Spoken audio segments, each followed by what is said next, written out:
I am the music god CJ Plain. This is the Noize Report. You know what we do here? We laugh, we have fun, we interview cool and interesting people, music, pop culture, movies, pretty much anyone that I can con to get to come on here.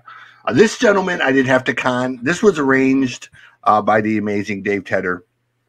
I am kind of speechless. I'm kind of whatever. This is someone who, as a teenager, I laid on my bed and I stared at posters of him and idolized him because my number one goal in life was to be a rock star. Coming from a small town, long odds that we were ever going to make it. This guy come out of nowhere and pretty much proved that even at a young age, it can be done if you push and refuse to take no for an answer. I am absolutely honored to have Mr. Rowan Robertson on here. How are you today? Oh, that's quite an introduction, CJ. Thank you so much. I'm fine. I'm very well. I really appreciate that. That's nice of you to say. And I was exactly the same as you because I had my walls were covered with Joey Belladonna, Bon Jovi, David Lee Roth, Steve Vai, Eddie Van Halen, Def Leppard. Yeah. I'm pretty much a few years, or let me rephrase that. I'm a few months older than you. Oh, okay. So I was at that exact age. I was in foster care, moving from foster home to foster home. All of these people essentially telling me, you need to do this, you need to do that, you need to prepare for this, prepare for that. Plan A for me, I was going to be a rock star. And they said, what about plan B? Plan B is I'm going to be a rock star. Yeah. That was it. There was no plan, anything other than music was going to be a part of my life. And when you kind of come along, it was really confirmation that you could do it not only at that age, but you could do it without major connections. You could do it without knowing someone who knows someone, or that you could really do it based on your talent and your I don't want to say aggression, but your tenaciousness. Yes. Man, that you got the job at Dio, and that record was just a whole, no pun intended, it was a whole different beast. It was I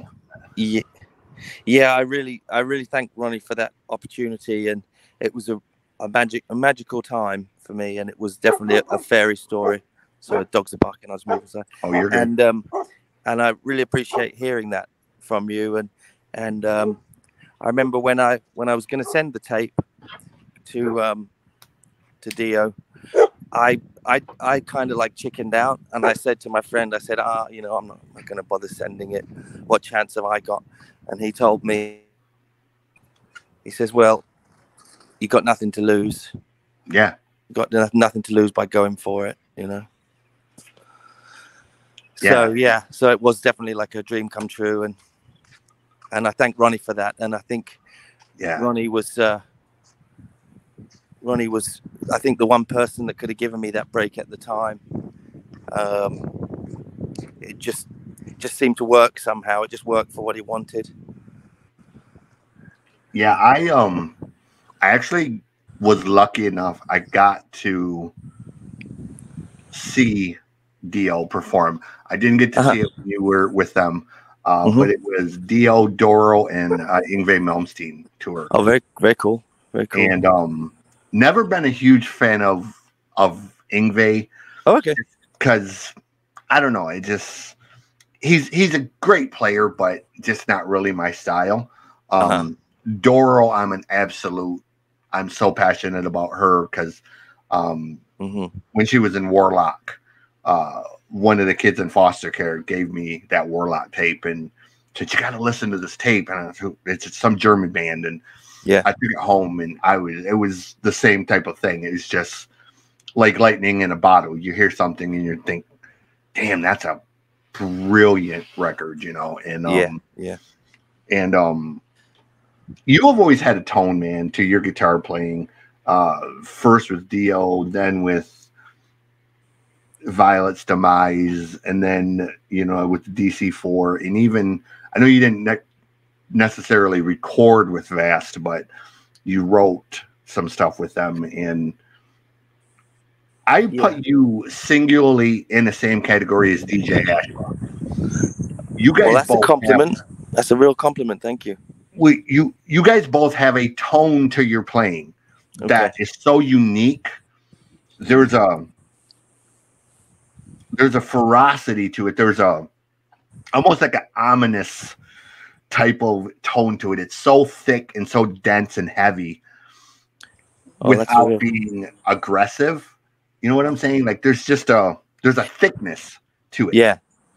Oh, wow. You two are singularly unique in that to me. Like nobody sounds like you guys. Like I can hear you're playing and I instantly know, yeah, that's Rowan or that's DJ, you know. Thank you. That's huge praise.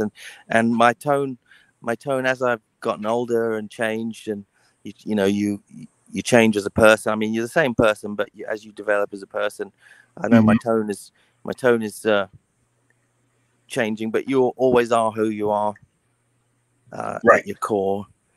And I know for the Violet's Demise album, that was kind of a conscious thing on my part to try and play a different way, because I was really listening to Black Sabbath and Keith Richards and these other guitar players at the time, going, wow, you know, how do they do that? That's cool, you know. And I was trying to sort of emulate that, and I don't think the technique was the best, you know. It could have been. Well, I know it wasn't the best it could have been, but I was definitely going for a sound.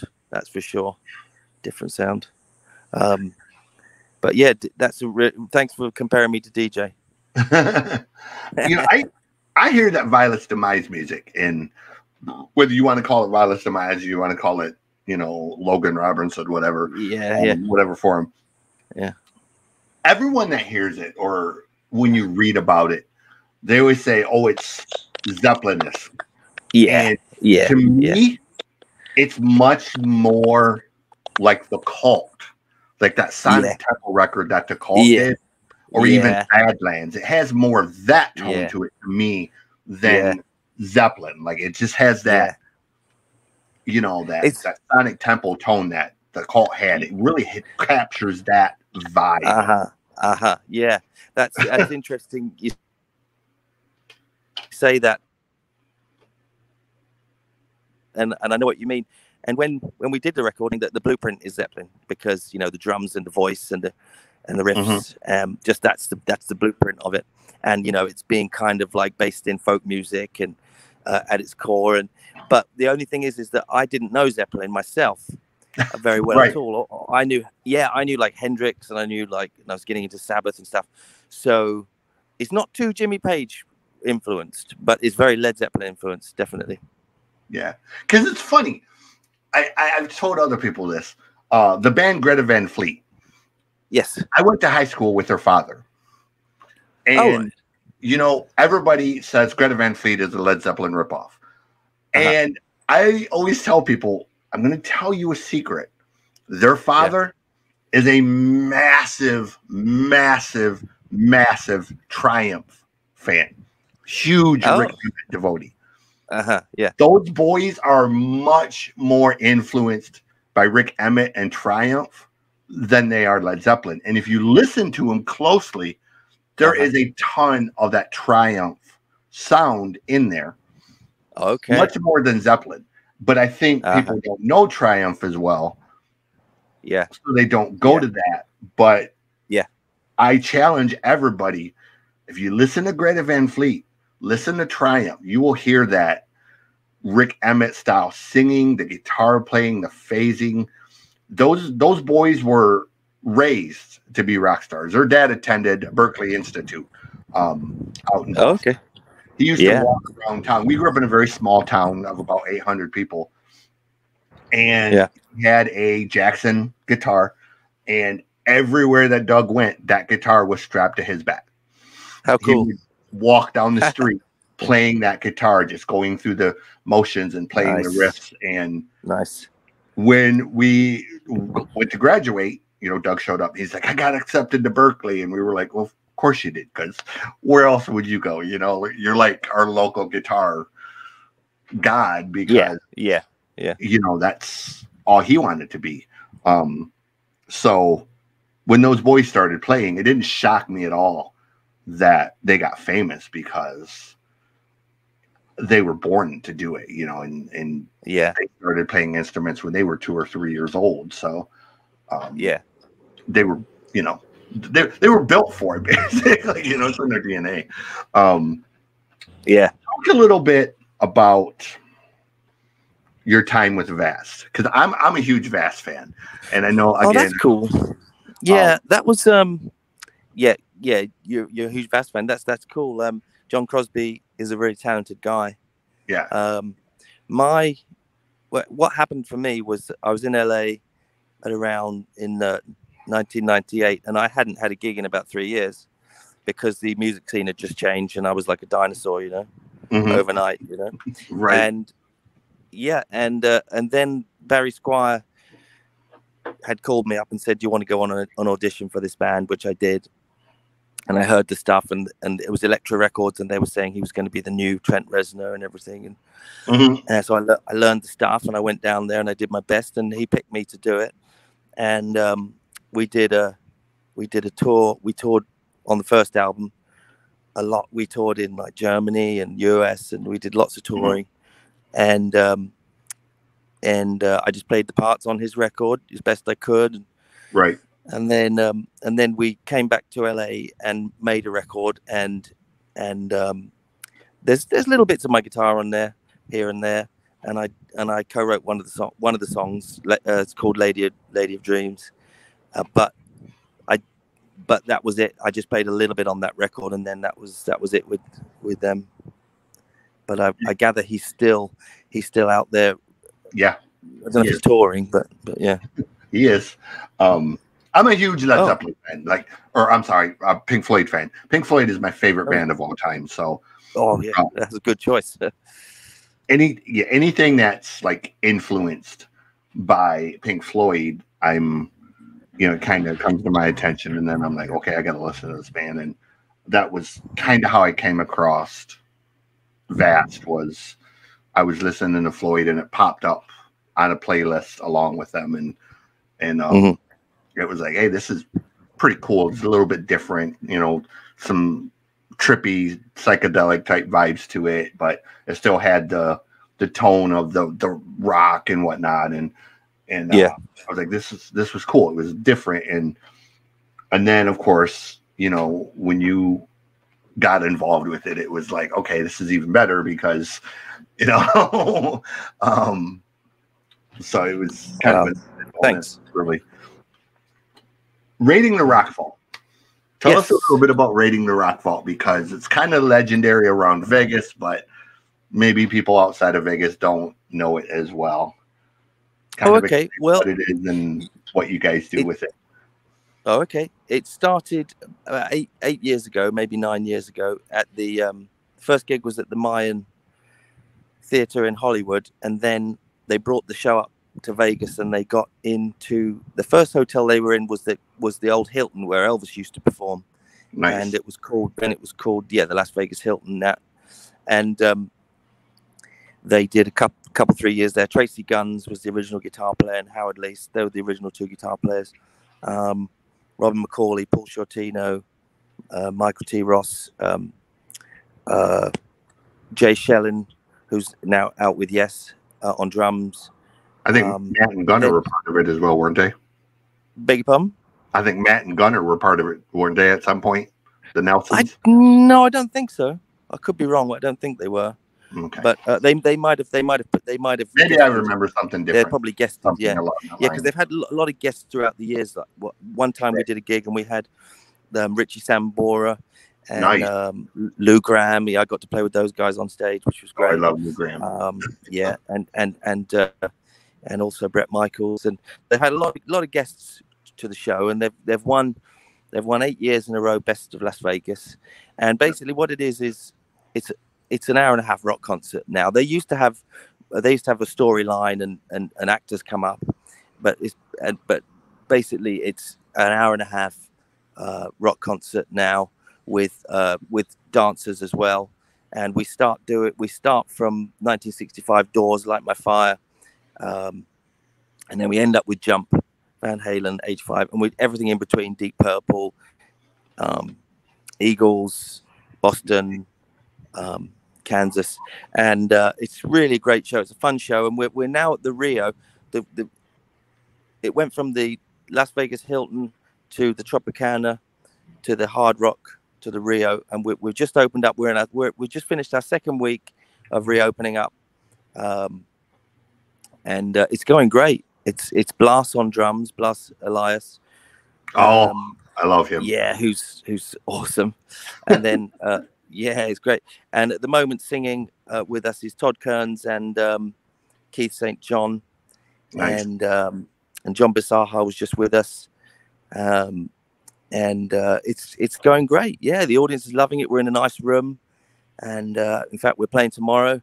We're on three nights a week at the moment, but we were just on 4 nights a week, coming down to 3, and then going back up to 5 in September. And it's going great, you know. Yeah, it's really, yeah. And I believe Doug Aldrich has said he's going to come back and visit us in the fall as well. Nice. So we'll see what happens. Yeah. Funny story that involving Slaughter. Jeff Blando played in a band where I grew up, and I have pictures of the promos of that band from way back in like 1985, and it is so 1985, man. It was like the spandex and the bandanas around the leg, and I interviewed Mark Slaughter, and I was teasing Mark. I was like, dude, you want to like talk trash to Jeff? And he was like, how? And it's like, I got these pictures of Jeff that I guarantee you that if Jeff sees them, he's going to just like, you know, flip out that. And I sent him to Jeff, or I sent him to Mark, and Mark seen him, and he laughed, and he's like, oh man. He's like, I'm going to talk so much shit to Jeff because he's always teasing me about the Vinnie Vincent Invasion pictures. Oh yeah, yeah. And he's like, now I got these pictures of him. And Mark thought they were the greatest because it was so. You could tell it was like early '80s because it had the mullet and the spandex and the bandanas and it was like, I'm sure Jeff probably thought those things were all destroyed or something, but I had them. So I showed him to Dave. Dave laughed too. Dave was kind of like, dude, he's like Jeff's not gonna be happy you're sharing this, and I was like, you'll get over it. Yeah, those are the days with the hairnet, you know, cans and cans of hairnet, and God knows what. Ripped up t-shirts. Man, I am so glad that I grew up in the days before like YouTube and all of that, because Me too. I would be horrified with the stuff that I wore, you know. Oh, parachute pants and Ocean Pacific shirts that didn't match. Yeah, bright blue parachute pants with like hyper pink Ocean Pacific shirts and shit like that, and it's just like, good God, what were we doing? Oh well, it seemed cool at the time. Yeah. So I got to talk about the DC4 record, the newest one. It is Electric Highway, right? Or no? Atomic Highway, yeah. Atomic Highway, yes. Atomic Highway, yeah.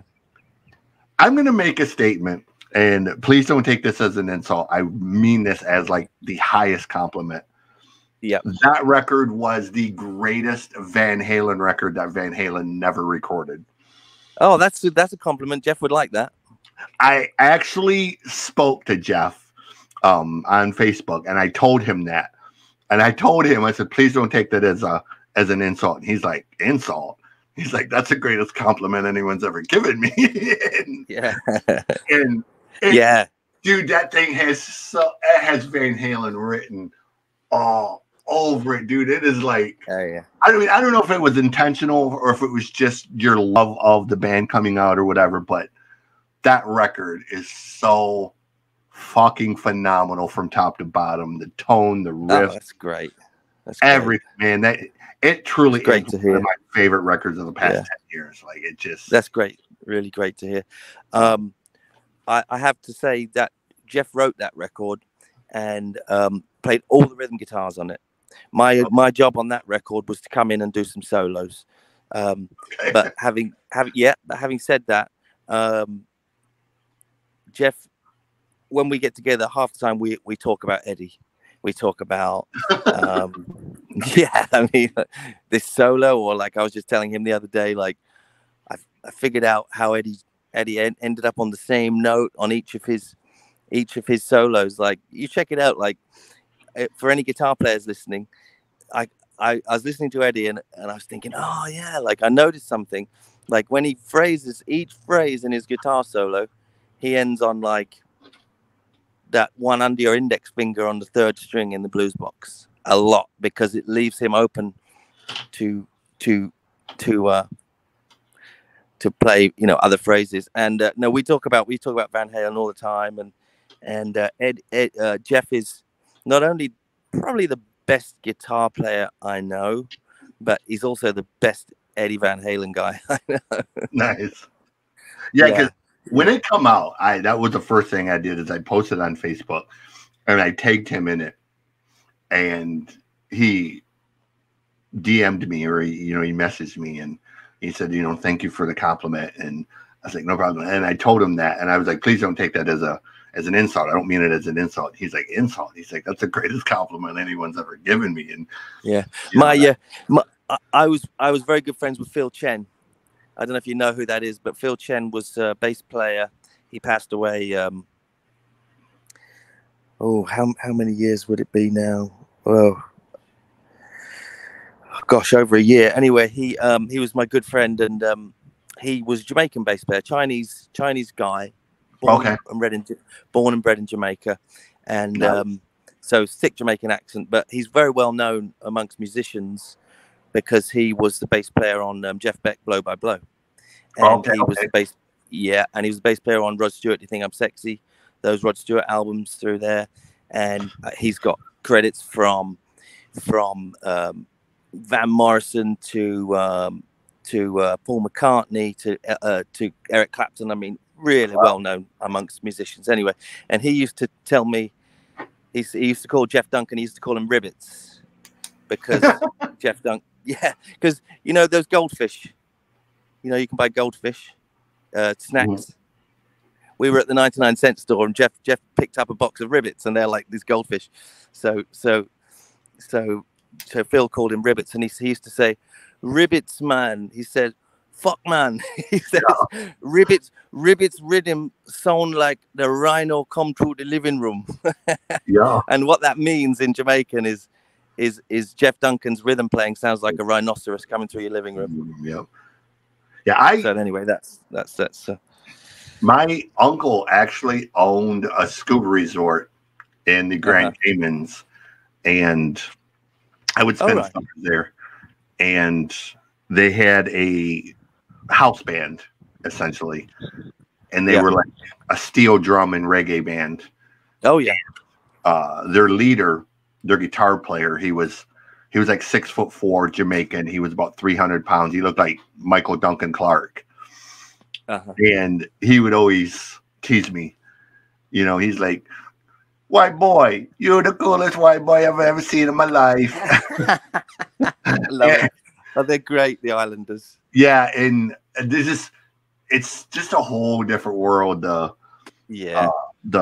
Patois dialect and language. It's it's often misaligned by people who butcher it trying to speak it. He would punish me because he's like, you do it pretty well for a white boy. And I was like, yeah, I don't. Yeah, we would kind of joke about it, but yeah. he brought If you, some. Go ahead. I'm sorry. no, I was just saying, if you don't have a nickname in that culture, you're nobody. But your nickname, once they give it to you, you appreciate it, you know. Yeah, I was just white boy. Yeah, They called me. He called me white boy. But I didn't mind because I'm pretty white. I think it had more to do with the fact that it was pretty well known that my family is Norwegian Viking.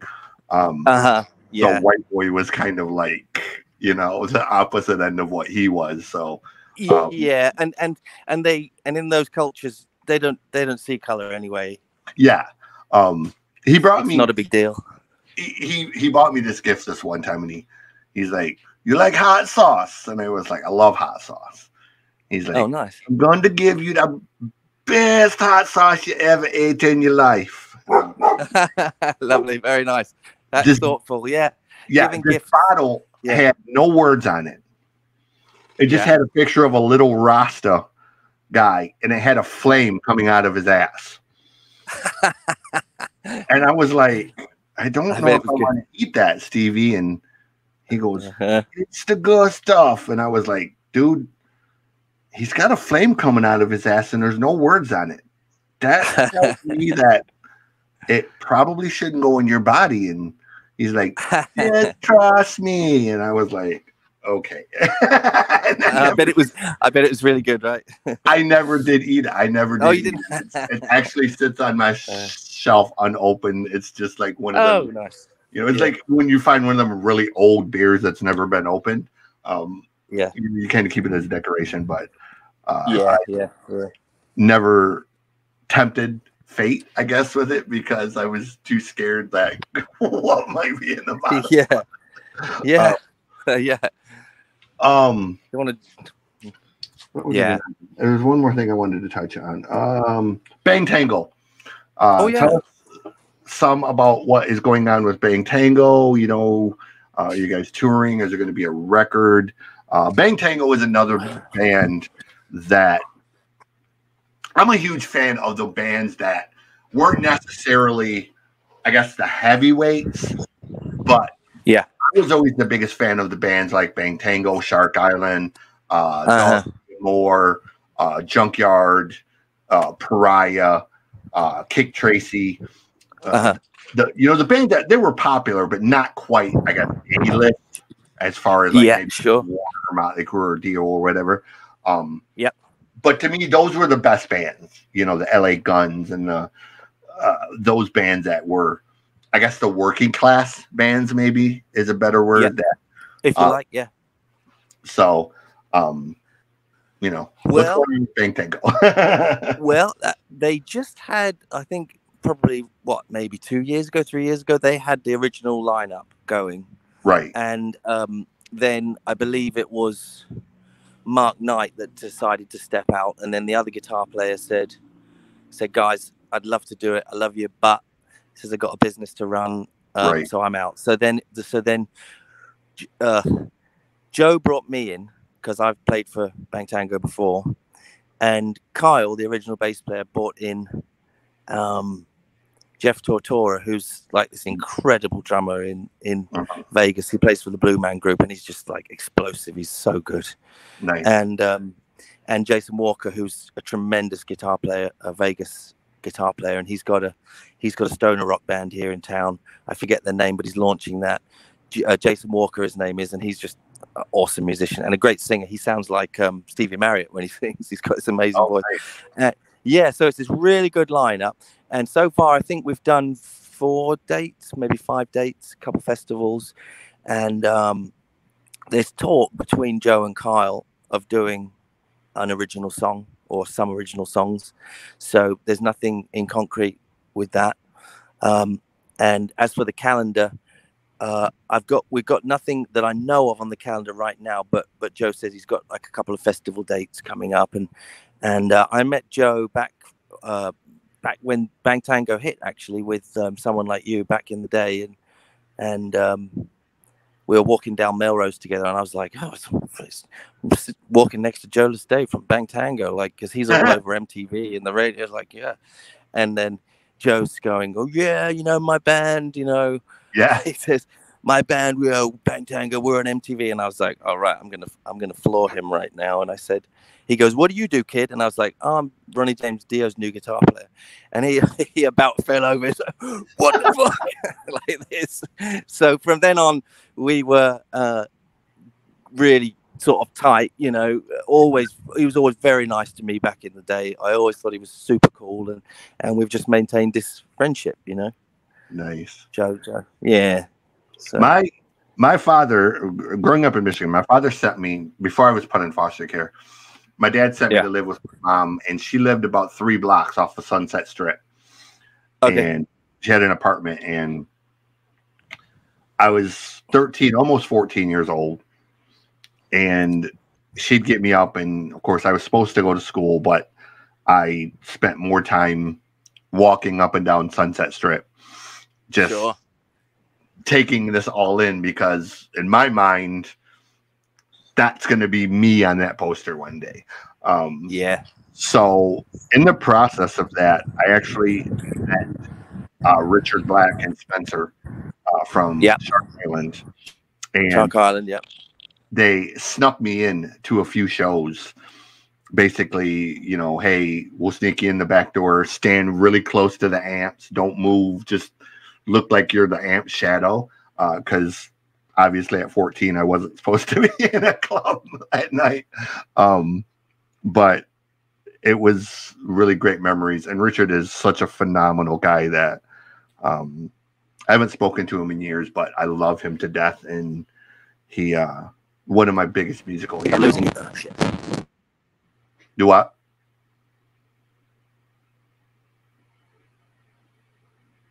Can you hear me?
Shit.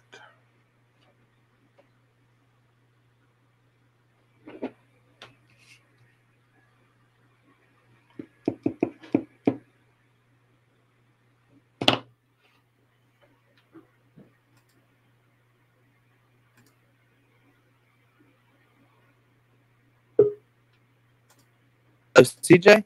Yes. I got you back. I don't know what happened there. All good, man. I marked where it cut out so we can edit it. Okay, no problem. Anywho, moving on, we're going to, since it's towards the end, we're going to play a game that I have everyone play. It's called the Music Gods Random Questions of Insanity. All right. There is. Do I win a prize? There's essentially a list of 500 questions, but I randomly chose 10 questions. Okay, all right then. Off the list. All right. Normally, I have you just pick like 10 numbers, but this time I just chose 10 random ones. So I will ask them to you one at a time, and you can tell us what your answer is. And the first one is, what's the most ridiculous fact that you know?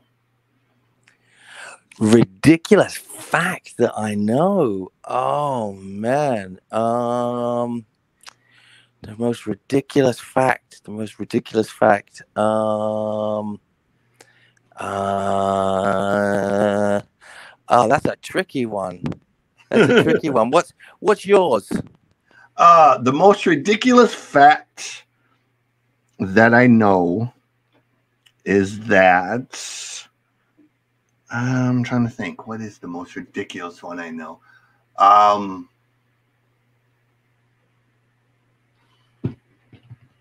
know so many. I'm not sure which one is the most ridiculous one. That's a crazy question. Yeah, it really is. I guess I've never really thought about it. The most ridiculous fact that I know probably is that there are more cases of pneumonia in the month of July than any other month of the year, I guess might be. That's a pretty good one. And I only know that because I get pneumonia pretty much every freaking July. And the doctor has told me this is a month where a lot of people catch pneumonia. And I was like, really? You think that reminds me of that Monty Python where they put the witch in a ducking stool, and if she's a witch, she floats. So she's right. She's guilty, and if she sinks, she's innocent. So she dies anyway. Right. Yeah. Right. How's that? Next question: what's the oddest job you've ever taken to earn money? Or the craziest oddest job I've ever taken to earn money? Playing guitar. It's the best job anyway. Yeah, right. The oddest job I ever had was delivering rodents to pet stores. I was a delivery driver for a company that bred, or whatever you want to term you use, and they bred rats and chinchillas and hamsters and gerbils, and on Friday night I went in and I got into this cargo van and I drove all over the South, Arkansas, Tennessee, Mississippi, Alabama, and Georgia. And I drove for 5 days going to a ton of pet stores, delivering these little gerbils and hamsters. To PetSmart and Pet Plus and all of these places that sold them. So it was a horrible job.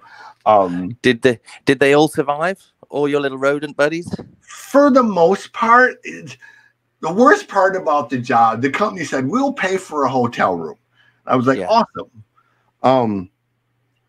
Have you ever tried getting a hotel room when you have a van full of rats and rodents? Because you can't leave them in the van overnight. You have to take them in, change their bedding, water them, and feed them. Okay. Let's just say when you walk through a hotel lobby pushing a cart full of rodents. Yeah, I can imagine. Flipped or shit. I can imagine. I bet you probably were denied access on more than one occasion.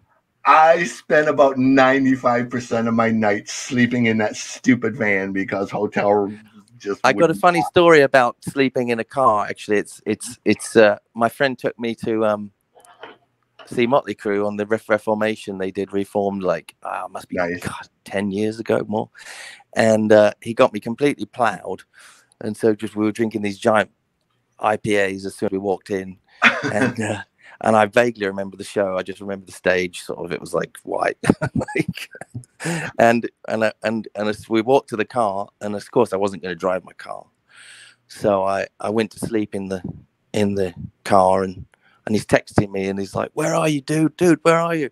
I'm texting him back, "Where are you, dude? Where are you, dude?" Anyway, so wake up at 4 a.m. Turns out he's asleep on the roof of the car. So we were texting each other from about 2 feet away. It kind of sounds like 1987 when my idiot friends and I went to see Pink Floyd. Yeah. I'd never taken drugs in my life, and it's the only time I've ever taken drugs. Yeah. No intentions of taking drugs. And of course, we had about 6 carloads of people. Yeah. I was in my friend's van. He had one of the old Chevy shaggin' wagon type vans with the heart window and the bed in the back, and like 8 of us in the van, and they're like, "You got to try this, dude. You can't go to Pink Floyd unless you're high." And I was like, "No, dude, I'm good." "No, dude, come on." And just after about 25 minutes. I was like, okay, what is it? And he's like, it's some shrooms, dude. And I was like, okay. Right. Yeah. Just a small amount. Sure. And I was good for the most part. We got into the show at the Pontiac Silverdome. It was one of the last shows that was at the Pontiac Silverdome. Pink Floyd come out. They started playing, and of course, they had the lasers and the rolling lights and the massive floating pig and the giant screen. Oh yeah. And I was perfectly fine, and I was just kind of looking. And David Gilmour is like, "Mama, are they gonna drop the bomb?" And a laser went past my head, and my mind just went. And I was like, "Oh shit! It's the end of the world. They're gonna drop the bomb. We're all gonna fucking die." And my friends are like, "Man, shit, time to go." Oh yeah, just say no, kids. my friend took his jean jacket off and threw it over my head and started pulling me towards the exit. Wow. As we're going down the corridor towards the exit, a state police officer stopped my friend. Oh no. And said, "What are you doing?" And my friend, being the brilliant bullshit artist that he is, said, "My friend's epileptic. He's having a seizure." Oh, that's good. Quick thinking. The cop turns around to grab his walkie-talkie, and Troy picks me up over his shoulder and just takes off running. Wow. Wow. We take it out the door, and he gets me to the van, throws me on the bed in the van, and he fucking ties me down to the bed with rope. And then goes back into the show.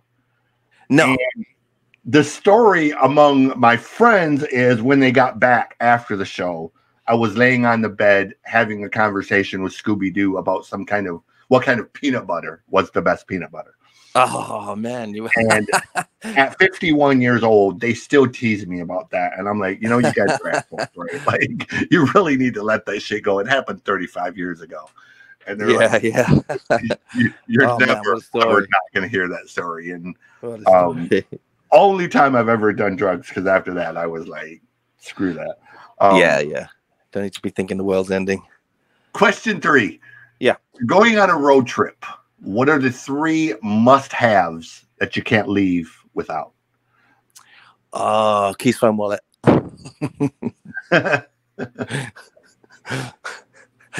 Potato chips, water, sunscreen, hiking boots, tent. What's been the let me restart that. What has been the most difficult decision that you've had to make in your life so far?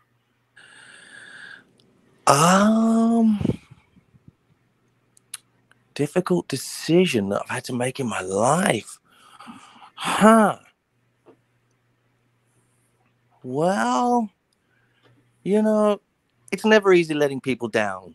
You know what I mean? Like, right. if you can't be involved in a project, let's say, or if you have to leave a situation you're in, that's always been tricky for me. I'm a bit of a wuss when it comes to that stuff. Yeah, that I definitely feel you on that. Like, saying no is very hard sometimes. And, there you go. When you're a parent, it gets even harder. So, yeah. If you could choose one song to play every time you walk into a room for the rest of your life, what song would it be? Oh, every time I walk into, so kind of like my theme song? Yeah, like entrance music. Every time you walk into a room. Oh, gosh. How about, I'll take one from my friend Phil Chen's book, Ain't No Stopping Us Now. Nice. Something positive. Yeah. I've said it once and I'll say it again. My theme music will always be Dead Jail or Rock and Roll by Michael Monroe. That very cool. If my life was a song, it would be that song. And I've had the honor of telling Michael that, and nice. He thought that was great. But when I heard that song, it was like a bolt of lightning. That's my life. Like, I knew from the earliest age that I was either going to be dead, in jail, or I was going to play rock and roll. There was no. Gotcha.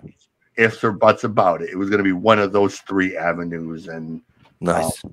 I've been to jail and I've played rock and roll for a lot of my life. Yep. Now I'm just kind of waiting on the inevitable final. Yeah. Hopefully later than sooner, but hopefully, man, for us all. But yeah, that would. Next one is, if you could put something wacky on your artist rider, you know, so it's like only green M&Ms per se, and it would always be fulfilled. What would it be? Something wacky. These wacky questions. Gosh, something wacky.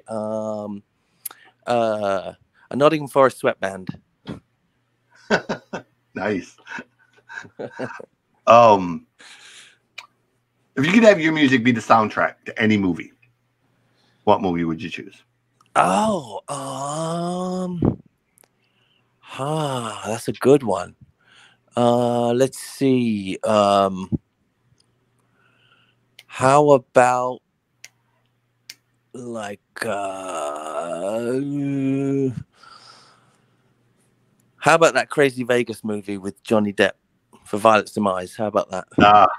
Nice. That would actually not be the craziest choice. Not too much of a stretch. It's a pretty crazy record. Yeah. In Fear and Loathing in Las Vegas. That's the one. There you go. I just lost my place.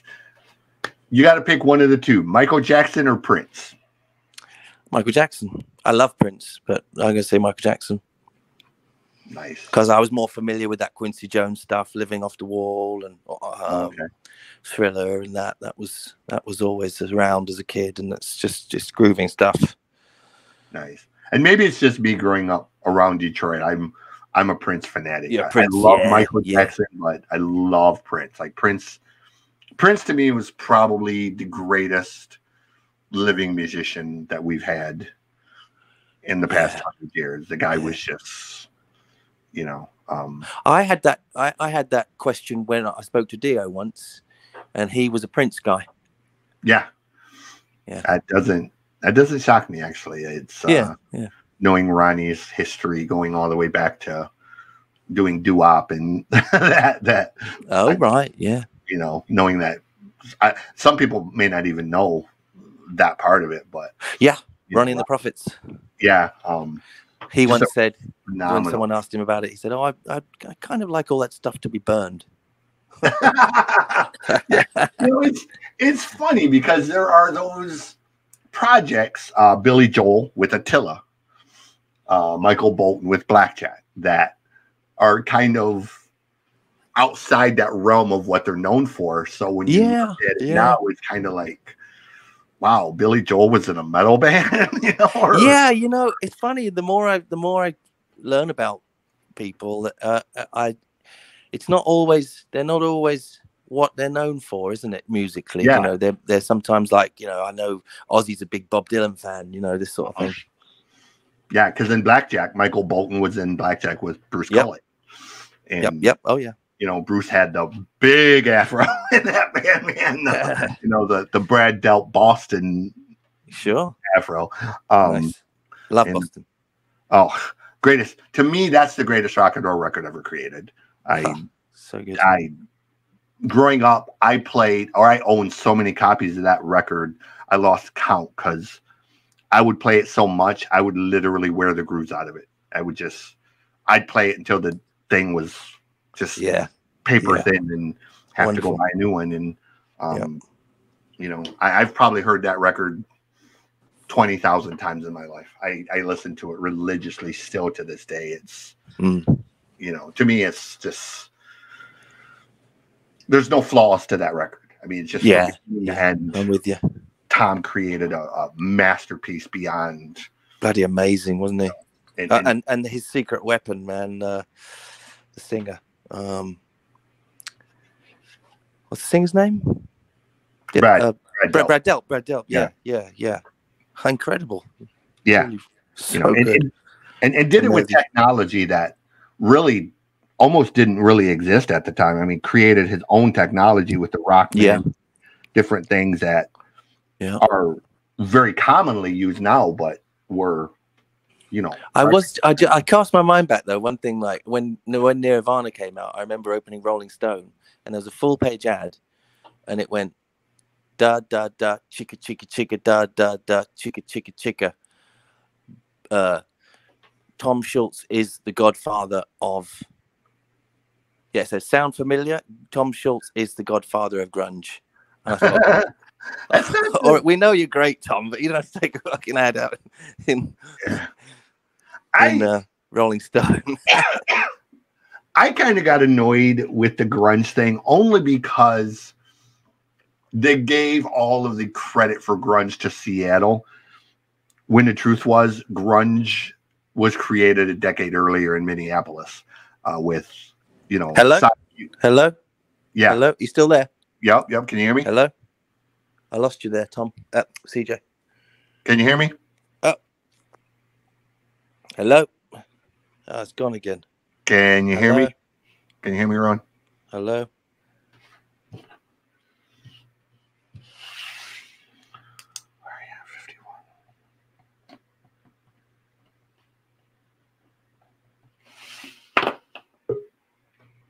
Are you there? Yep. Can you hear me? Right. The phone call came in, cut me off. Sorry. Oh, you're good.